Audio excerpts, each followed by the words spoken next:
This is part 13 of What If Naruto Lost His Sight. Link in description. If you like this what if, then like, comment, and subscribe for more content. Hope you enjoy. Blindsided by twice the trouble. Start chapter 33. Trouble 1. Tilde tilde tilde tilde tilde tilde tilde tilde.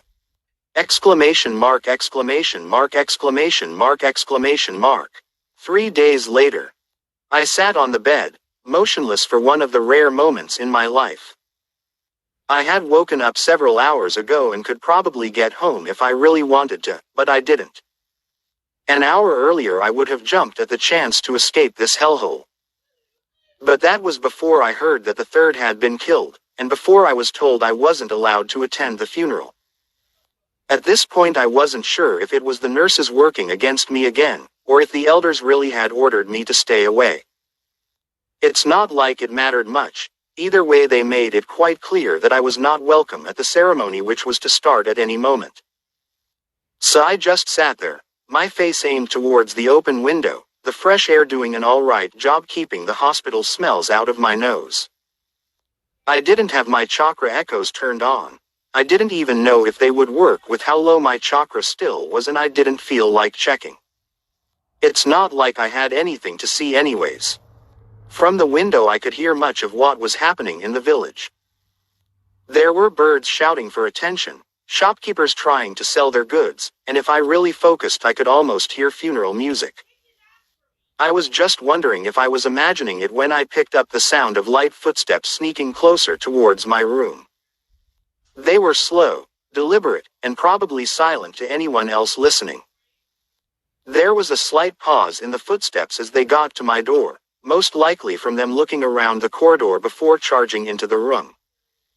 The person slammed the door shut behind them, disturbing the air and sending the smell of beetles and water flowing throughout the room. "I'm not in the mood, Fu," I said, not even bothering to pretend to look at her. She already knew, so going through the motions was needed. "Aren't you supposed to be halfway home?" "I broke my ankle during our fall, so we couldn't leave yet," she said simply. I heard her trot over towards me and plop herself onto the end of the bed. "How do you do that anyways? Recognize me without sight." "You're walking fine on it now," I said, ignoring her question. "I heal fast. It's a Jichuriki perk. You have it too, right?" "Yeah." I didn't say anything else as I continued to listen to what was going outside. "Is something wrong? You seem kinda off. The Hokage's dead." "Oh," she said quietly. She was silent for a moment before continuing. "He was kinda like a grandfather to you, right? You talked about him pretty highly." "Yeah. Then shouldn't you be at the funeral?" Fu asked. I bit my lip as I turned my head away from the window, aiming it towards my lap. "They won't let me," I murmured after a moment. "Why not?" "Guess." I pulled my knees to my chest when she didn't say anything. I assumed she came to the right decision since she didn't ask for me to clarify.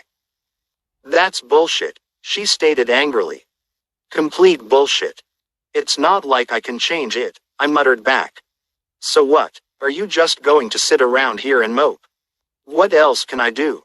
I'm not allowed to leave this room." "Neither was I, and I'm here, aren't I?" she stated. I didn't respond as I pulled my knees closer, burying my face into them. She huffed in annoyance, shifting somehow as she did so. There was a strained silence between the two of us for some time, only for it to break at the sound of a fist slamming into her palm. "That's it," she exclaimed, making my head snap up to face her. She sounded excited, which didn't bode well for me, I'm sure. "Are you wearing pants?" "What? Are you wearing pants? Yes, or no?" "Yes," I answered wearily. Putting pants on was one of the first things I did when I woke up earlier. The stupid paper shirts are always awkward, but pants make them a little more bearable. "Good. Can't have you mooning the village after all." Before I could ask her what she meant, she grabbed my wrist and dragged me off the bed. I had barely gotten my feet under me when she yanked me forward yet again, running across the room, opening the door, and promptly darting down the hallway with me in tow. Fu, what are you doing? I yelled, but was promptly ignored. Fu, stop. I can't say we're going to crash into something. Don't worry, Naru-chan. I won't let that happen. I could hear the smile in her voice as she dodging us around anything and everything I wasn't able to see. You trust me, right? Yeah. Then let's go, she exclaimed, only adding to her speed, and this time, I didn't try to stop her. She led me across the village with an almost expert precision. Not once in the 10 minutes we spent weaving through the streets and around obstacles did we end up crashing. In fact, I felt almost safe with her as my guide. We were a little way from the village by the time she slowed to a stop. Here we are, she said as she breathed heavier than usual from our run and the small climb up this hill. I had long lost track of our location, so I wasn't exactly sure where we ended up. I was just about to tell her as such when I noticed music flowing up to us. I froze, recognizing the type immediately. It was funeral music. I took a few steps towards it only to get yanked back almost immediately. Hey, watch it, there's a cliff there, ya know. I sent her a flat look that made her chuckle nervously. Oh yeah, you wouldn't know. Well, there's a cliff there, and if you keep walking you'll fall off it. I shook my head at her, deciding that it was probably best to see if I could use my chakra echoes yet. I activated them, getting a fuzzier than normal picture back in response. I frowned at the quality, but it really couldn't be helped. At this point I was just happy that I could make out what was happening below me. It was the third's funeral. From as far as I could tell, it was just starting. Thank you, Fu, I said after a moment. Well, I would have wanted to go if it was my Gigi, so I figured if you couldn't be there officially, we could at least spy on them from up here. I smiled at her, a rare genuine smile that I reserved for special occasions. She stood there, kinda stunned as I sat down on the first stone head and focused back on the ceremony. It was a few minutes before Fu joined me, silently taking the seat next to me. End chapter 33. Start chapter 34. Blindsided by twice the trouble. Trouble 1. Asterisk. We sat there for a long time, neither of us so much as speaking as the ceremony progressed. The Anbu knew we were there. I could feel their eyes on us every couple minutes or so. But they didn't make a move to get rid of us either, which was kinda nice of them. It turned out to be a couple-hour ordeal, with lots of pretty words and traditions. But for once I didn't zone out. I didn't become bored. I focused on what was going on in front of me because the third deserved nothing less than my full attention. I tried to keep a brave face and keep the tears at bay, and it worked, for a while. But when everyone started putting flowers on the casket, it all broke. I could feel the tears streaming out of my useless eyes and pooling inside my goggles until they found a small place to leak out of. It wasn't long after those first few tears left trails down my cheeks that I felt someone take my hand. I glanced over to find that it was Fu's, which shouldn't have surprised me much, since she was the only one there, but it did. She looked back at me, squeezing my hand softly as if to give me some sort of reassurance, before turning back. Neither of us spoke until the funeral was over and everyone had filed out of the area. So, I stated, getting her attention. What's the real reason you brought me here, to this specific spot? What do you mean? I did it so you could see the funeral. Say it wasn't so once it was over we would have a secluded place to talk. The thought never crossed my mind. She let go of my hand in order to cross her arms. I waited a moment, but since you brought it up, this is a very good spot to talk about how you didn't tell me you're blind. Honestly, I haven't told anyone, I answered with a sigh. The only people that know figured it out on their own. And who knows? She asked after a slight pause. Other than me and our Otato, that is. As far as I know, just Kaka-sensei and his medic nin teammate. I leaned back, propping myself up with my arms. If anyone else knows, they haven't said anything. You think others know? Probably not. I've been really careful. Plus if anyone else found out, they'd have told on me and I'd be out of a job. You still haven't answered my question, she pouted, her face no doubt mirroring her voice. I've answered every one you've asked so far. Why didn't you tell me? It's a secret, Fu. You don't go around telling everyone your secrets. I'm not everyone. I'm your friend. I didn't tell any of my other friends either. That's not the point. You've seen all of them before. But I've never seen you. Quote. Yeah. We sat in silence for a little while as we both got lost in thought. Do you know how long I've been blind? I asked out of the blue. She looked towards me, tilting her head. Well, no. Then, I could have been blind since birth and therefore have never seen any of my friends. Oh, she said quietly. Is that true? Nope, I said with a smile. But it could have been. How long have you been blind? Little over a month. The second test to be exact. Walked into the forest with my sight, walked out without it. We didn't meet till after that. Officially, no, but I've seen you. Really. You're kinda hard to miss when you make as big of a scene as I do. I wasn't that bad, she muttered, scratching the back of her head in embarrassment. Fu, you were jumping up and down before the first test as if the floor was lava. I was antsy. And when I gave the proctor my little speech about not giving up, you couldn't agree silently like everyone else. You had to stand up and proclaim exactly where he could shove his last question.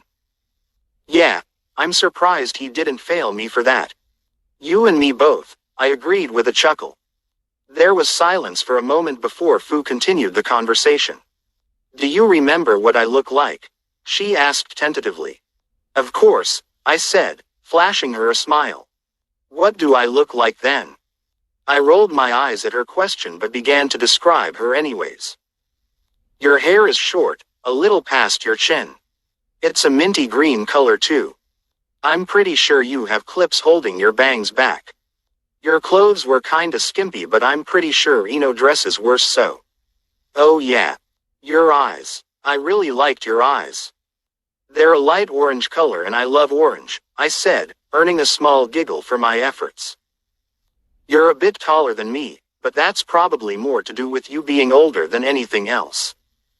Your skin's kinda dark too, which I thought was cool. I mean, we don't really see that a lot in Konoha. I thought you may have got more sun than we do. But we get a lot of sun here, so I guessed it was just your regular skin tone, right? Either way, it's... Before I could finish, she leaned forward and planted a small kiss on my lips, stunning me to silence. It took a few seconds after she pulled away before I could speak again. I guess I'm describing the right person then, huh? Yes, she said as she laughed happily. Do you want me to keep going? I probably could if I really focused. I mean, I have a pretty good memory, contrary to popular belief. I just have trouble focusing on it.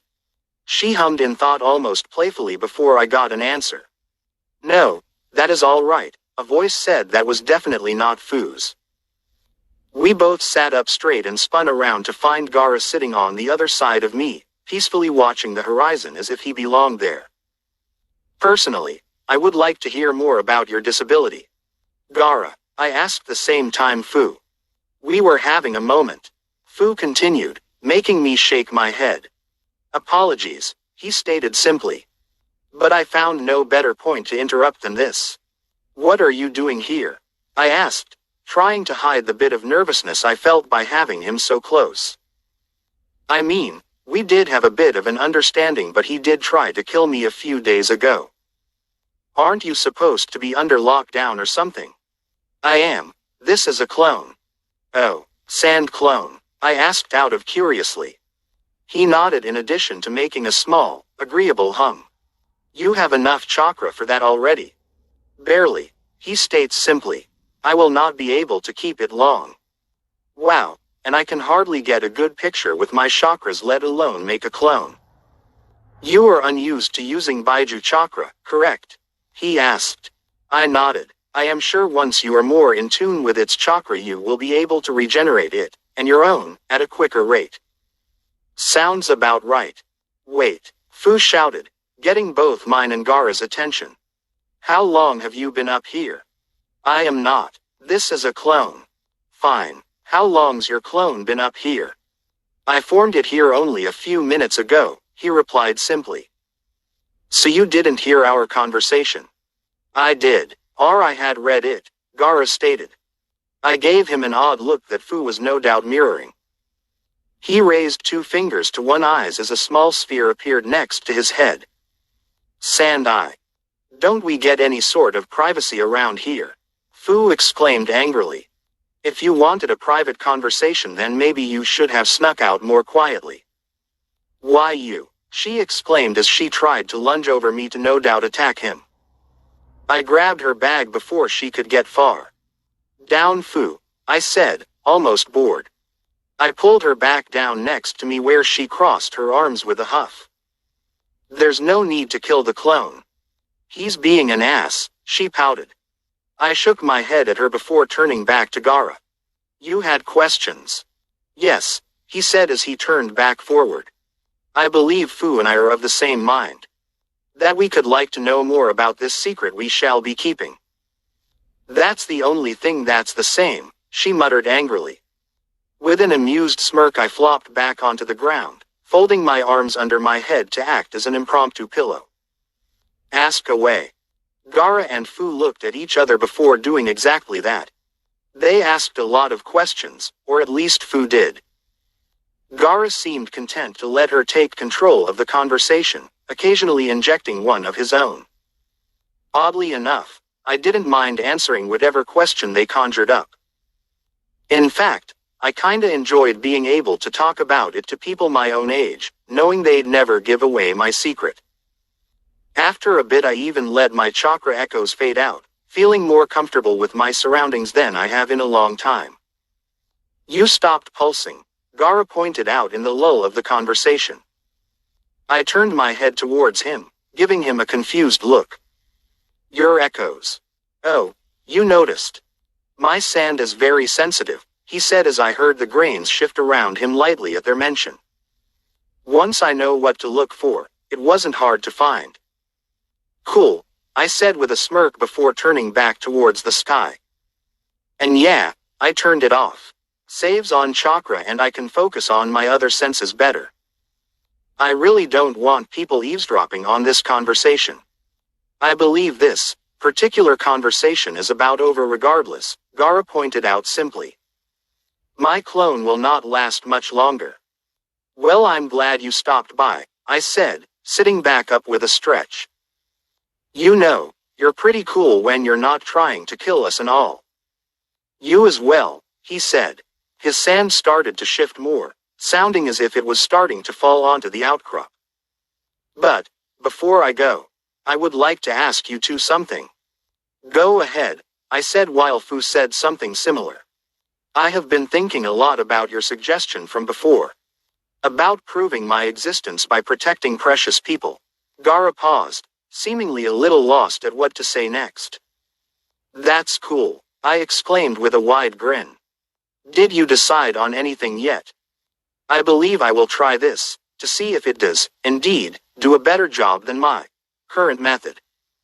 That's awesome. But, he started again, but the words once again escaped him. Whatever he was going to say next, seemed to be the important part, so I waited patiently until he found them. But Fu apparently had other ideas. But what? I thought that was a really cool concept. What? But could you have with it? She asked. Nothing at all, he said, taking a breath before continuing. I was simply wondering if it would be all right if I counted you two as some of those people. Fu and I were stunned for a moment, unable to come up with responses ourselves. So let me get this straight, Fu started once she had recovered her voice. 3 days ago you had been trying to kill, not only us, but our teammates simply because you could, and now you want to protect us. Is that strange? He wondered. Just a bit, she said, a smile hidden in her voice. She brushed against me as she leaned towards Gaara, followed by the sound of hair being shifted playfully. But it's part of your charm. I'd be honored to be thought of as such, Otato. Me too, I said, placing my hand on his shoulder. It felt like it was starting to fall apart a bit, but I ignored it.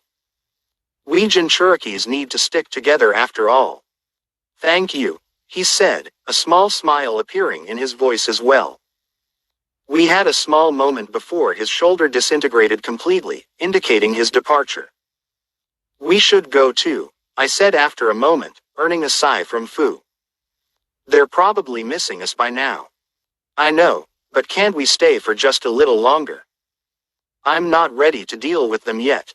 She leaned against my side, laying her head on my shoulder. All right, I relented, bringing a hand up to rest on her shoulder. I'm not ready to deal with them either. End chapter 34. Start chapter 35.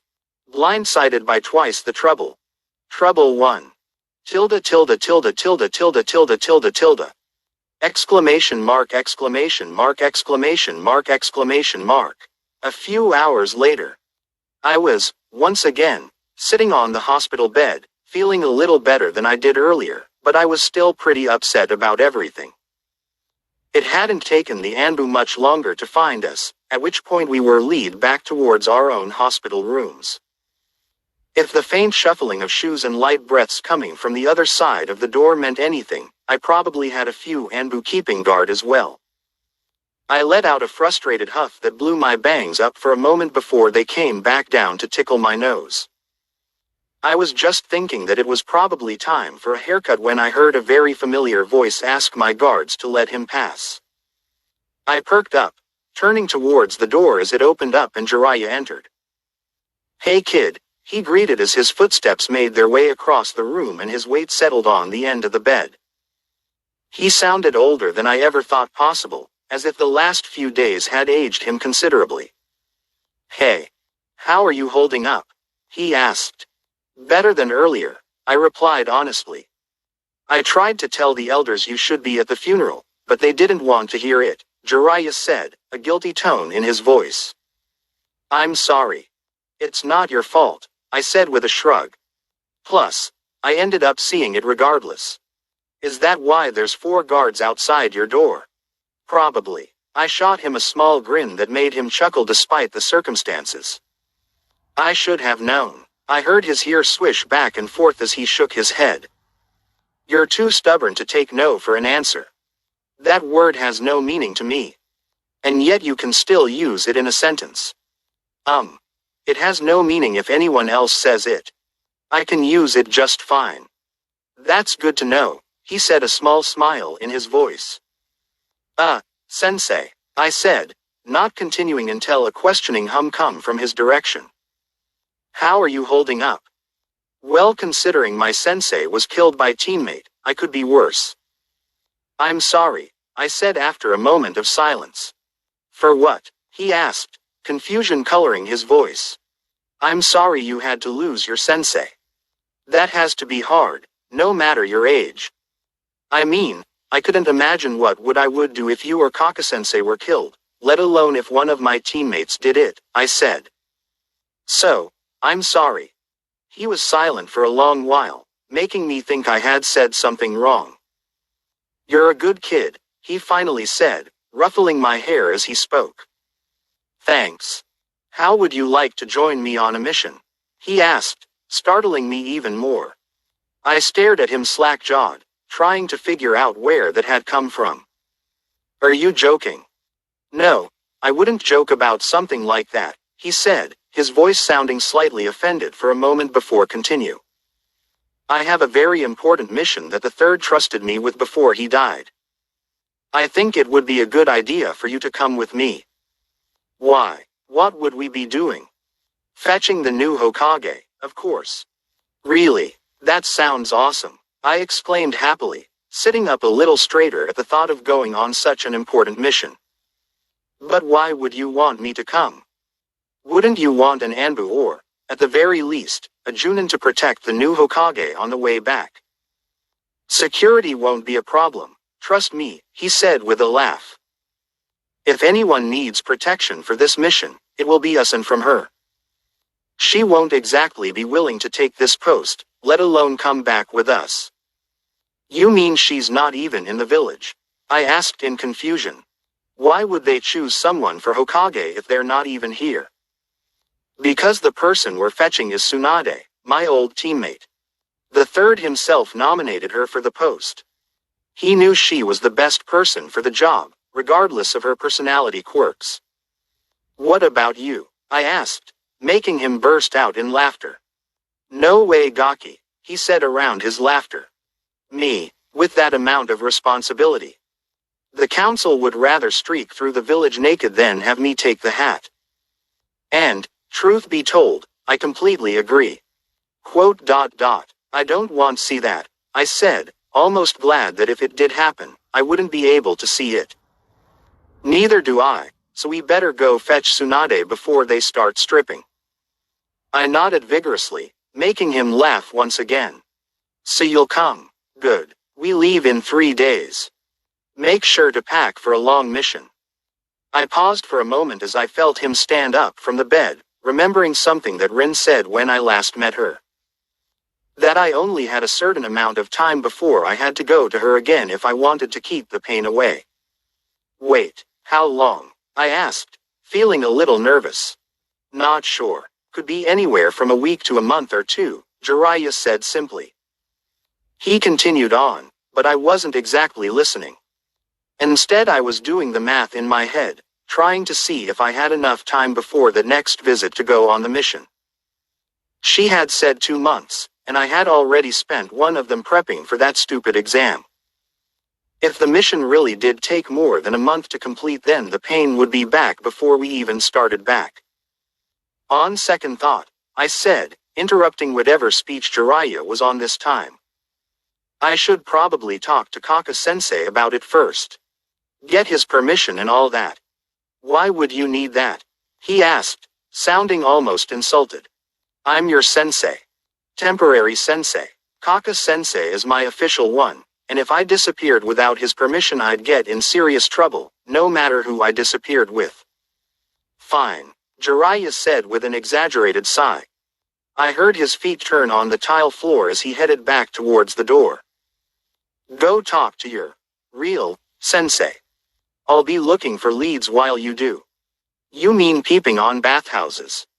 I'll have you know you can get a wide variety of information from bathhouses. And a lot of it is very useful. Sure, whatever makes you feel better, Ero Sennin. I smirked as I heard the door creak open as he muttered something about disrespectful brats. Ero Sennin. You want me to tell Kakashi you want to talk to him, right? He asked from the now open doorway. Since I can't leave, yeah. Very well, I'll let him know if I see him. Can't promise he'll get her in record time though, he said, his voice fading a bit as he turned away from me. If he did, then we should start planning for the apocalypse. Agreed, Jiraiya said with a chuckle. See ya, kid. Bye, I said with a wave. The door shut with a small click, leaving me alone in the room once again. I frowned, thinking that it probably wouldn't be so boring if the Kyuubi wasn't sleeping at the moment.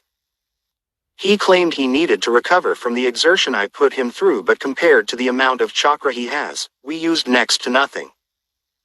Though he hasn't used very much since he was sealed in me, maybe even longer, so maybe he just wasn't used to using it anymore. Either way, he's been sleeping since the fight, only the occasional snore letting me know he was even still there. I guess I was kind of annoyed, but then figured that maybe he had the right idea.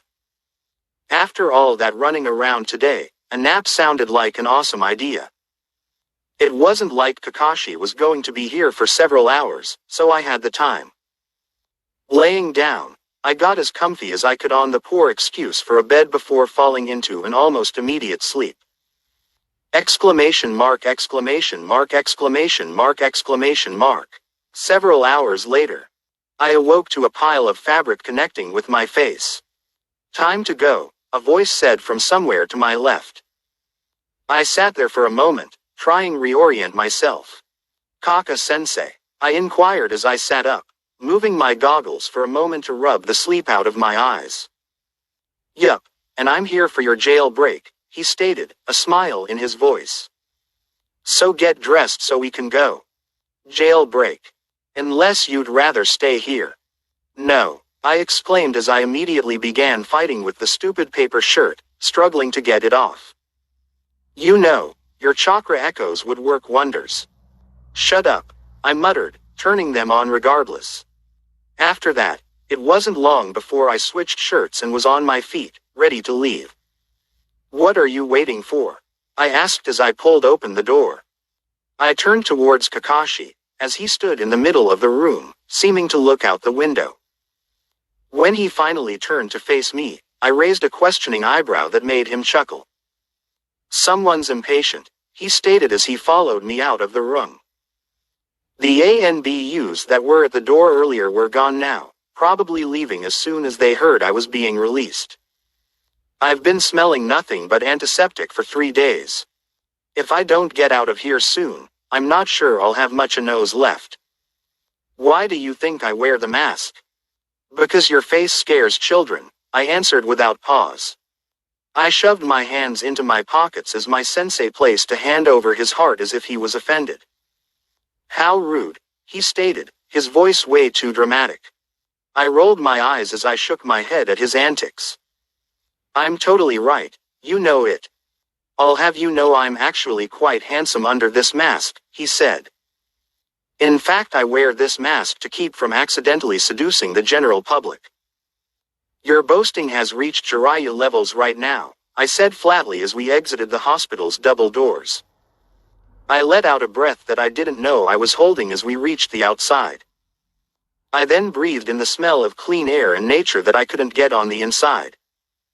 Speaking of Jiraiya, I heard he offered to take you on a mission with him, Kakashi stated, expertly changing the subject. I also heard you all but said yes until hearing the length of the mission. He said it will probably take at least a month. I shuffled my feet forward, kicking a rock down the street. And you know what happens in a month? Yes, I remember, Kakashi replied, his voice becoming more serious. So I can't go. There was silence between us for a while as we walked down the street. It wasn't until a few minutes had passed that he spoke. Question, he stated, getting my attention. Do you want to go? What do you mean? I asked, turning towards him. If you didn't have to worry about missing your appointment, would you go? In a heartbeat, my answer was instantaneous. It's a really important mission. I'd love to be part of it. Then go. It's not that simple, I said with a huff of annoyance. Yes, it is, he stated. I opened my mouth to say something, but he continued talking as if I hadn't. Think about it. It's a mission to fetch the best medical nin this village ever produced, maybe even the best in all the elemental nations. If you end up having trouble, then who would be better than her to fix it? Oh yeah, that will go over well. Hey Tsunade-san, I know we just met and we were sent to bring you back to the village probably against your will. But can you fix my eyes before the pain gets so bad that it cripples me and everyone sees that I'm... Kakashi cleared his throat, cutting me off as another ninja passed us on the street. Kakashi nodded towards him as I could almost feel the odd look he was giving us. We didn't say anything until we had moved out of earshot of the other ninja. Once he was gone, Kakashi pulled me to a stop. Some things are worth the risk, Naruto, he said. You don't exactly have the luxury to sit around and wait for Jiraiya to bring her back on his own. This village is full of eyes and ears just waiting for someone to spill their secrets close enough so they can obtain them. But I was fine all month. The exams distracted anyone that would want that information. Unfortunately, they're over. He was quiet for a moment as if waiting for a response. When I didn't give one, he continued speaking. You won't have the chance to ask her about it unless you're outside these walls. Otherwise all the wrong people will find out and look to use that information before she even has the chance to fix it. But, it hurt, I murmured, my face aimed towards the ground. It hurt so much, I don't want to feel it again. I understand, he said, just as quietly as he placed a comforting hand on my shoulder. I've had my fair share of eye problems, so I get it. But it's ultimately your choice to make. I can't make it for you, only give you my advice. I know, thanks, I said, giving him a small smile in response. He ruffled my hair briefly before dropping his hand back at his side. Well, I believe this is your stop. I frowned for a moment before taking in the surroundings, a little surprised to find myself at the base of my apartment building. I started heading towards the stairs when Kakashi called to me. Will you be all right? Yeah, I got this, I answered, waving away his concern with a hand over my shoulder as I kept walking. You can go check on the rest of my teammates now. I kinda want some time to think anyways. I'll stop by later to see what you've come up with, he said. When I didn't answer, he continued. I'll bring Ichiraku's. I stopped mid-step, turning back towards him before smiling. Sounds like a plan, I said as I finally put my foot down on the step. But I swear, if you don't bring it, the pranks I pulled on Jiraiya will look like child's play. Duly noted. End chapter 35. If you enjoyed this what if then like, comment, and subscribe for more content. I hope to see you all in the next what if. Peace out people.